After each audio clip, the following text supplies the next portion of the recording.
Yesterday, we shared footage of Starmer having to cut his promotion over his new housing policy short as farmers staged a protest, demanding the Prime Minister to speak to them after his disgraceful tax raid on farming. In today's video, we will take a look at his response as he responds to the situation yesterday, whilst also gaslighting the British public with a lie. Before we get into the video, make sure you hit the like button and subscribe to the channel for more British content. Just a quick one to say we do have new One Keir t-shirts available on our website. Go to britishstand.com or check the link in the description.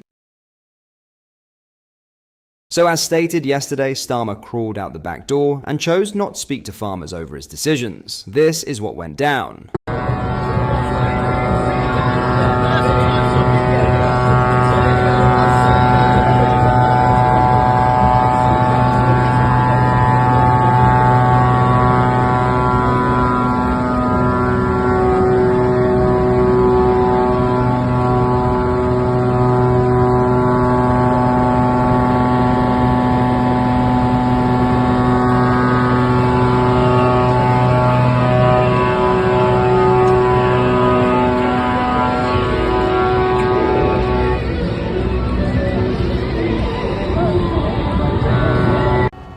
It must be really incredible to be part of building, actually here, not just building houses, but building a community.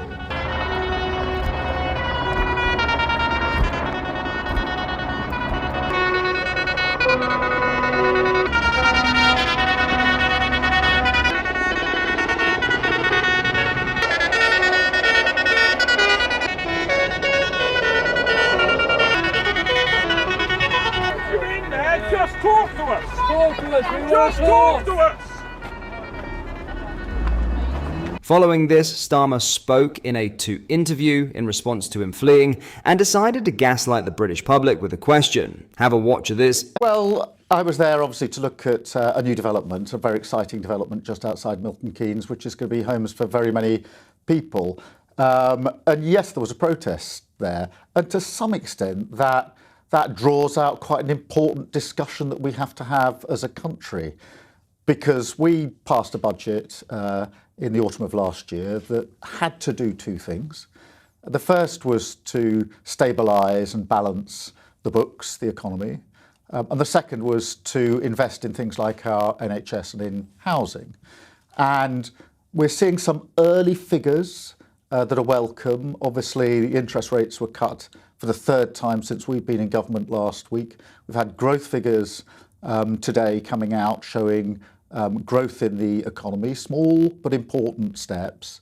And of course that means that mortgages will go down, and also NHS figures that show that waiting lists are now down to the lowest level for 2 years in the 6 or 7 months that we've had to work on that. That is a really welcome first set of steps. We need to go much further.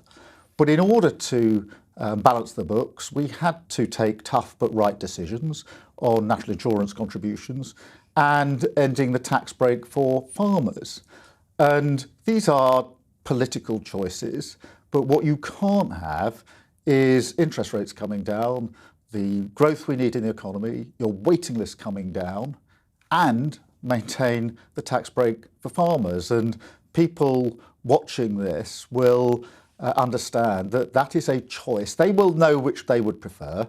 Do they prefer their waiting list to come down? Do they want their mortgages to come down, the economy to start working for everyone? That's what we're trying to achieve. Or do we want to keep a tax break for farmers? But you can't have both. So we've made a political choice. People didn't take too kindly to this and responded. Michael said, "There you have it, folks. The only thing that was stopping us living in a utopia was the fact that farmers passed on their farms to their children and the state didn't get a percentage of it." This user said, "What a ridiculous statement by Starmer to align two separate issues into one. He is talking utter bollocks." Lisa said, "Actually, they could have both. If Labour dropped the incomprehensible net zero, that would save billions and everyone could get a tax break," this user said. So out of all the millions him and his government have given away over the past few months to foreign countries for stuff that has no benefit to us, all the money being spent on illegal migrants, the only thing he thinks he can take money away from is the British public. He couldn't get any lower if he tried. Mike said, strange I don't remember Starmer saying, do they prefer waiting times in the NHS to come down, or for train drivers to get an inflation-busting pay rise? Sarah said, he's lying. He's saying tax break, but it's not a tax break. It's a new tax on farmers' land and homes who provide the food, which means now because they're mostly on $23,000 a year, they'll have to raise prices, so the public pay increased food prices. What are your thoughts on this? Let me know in the comments.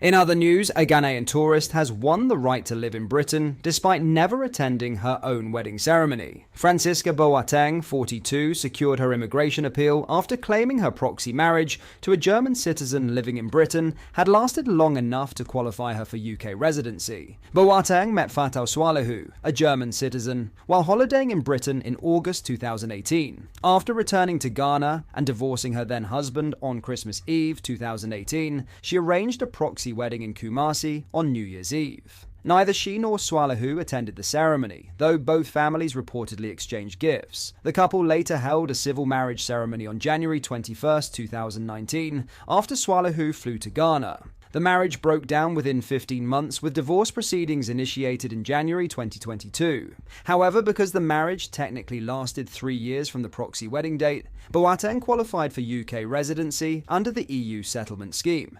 This was possible as her German husband's settled status enabled her to claim the same residency rights. The Home Office challenged the evidence of the proxy wedding, questioning photographs with slightly blurry superimposed dates. Officials also raised concerns about a haphazard set of papers provided by Boateng's former husband. The case has sparked fresh criticism of the immigration tribunal system following a series of controversial rulings. Despite the Home Office's concerns, Judge Joseph Neville ruled that Boateng had met the burden of proof requirement.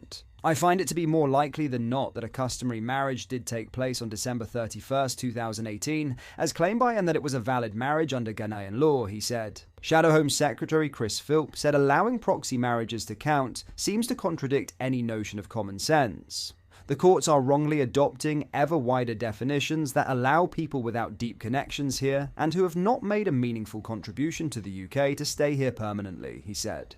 A new common sense approach was being developed, he added. The case dominated Prime Minister's questions, with Sir Keir Starmer criticising a separate tribunal decision involving Palestinian refugees. There are currently 34,169 outstanding immigration appeals, mostly on human rights grounds. Conservative leader Kemi Badenoch said the cases showed radical changes to human rights laws are needed. A Home Office spokesman said, "While we do not routinely comment on individual cases, as the tribunal decision clearly indicates, we contested this case twice and will always seek to uphold our immigration rules." What are your thoughts on what we discussed in today's video? Let me know down in the comments section below. If you've not yet already, make sure you do drop a like on this video and subscribe to the channel for more British content. Thank you, take care, goodbye.